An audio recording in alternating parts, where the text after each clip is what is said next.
Expansion of an idea: the empty vessel makes the most noise.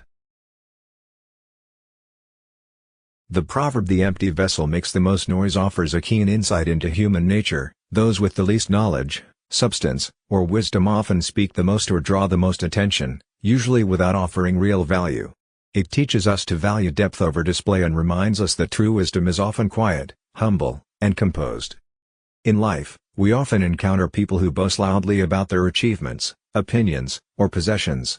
However, on closer inspection, such people often lack real depth, expertise, or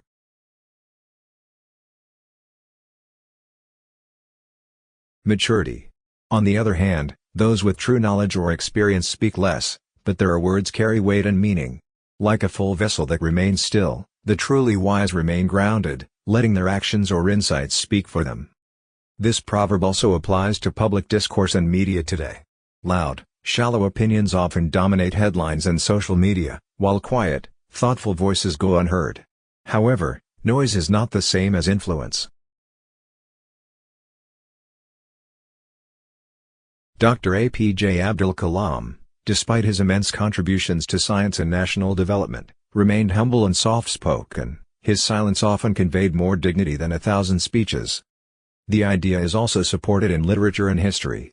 In Shakespeare's Henry V, the character says, "The empty vessel makes the greatest sound," highlighting how braggarts are often the least capable. Similarly, the ancient Indian text Bhagavad Gita praises the sthita prajna, the calm and stable intellect, over loud, reactive minds.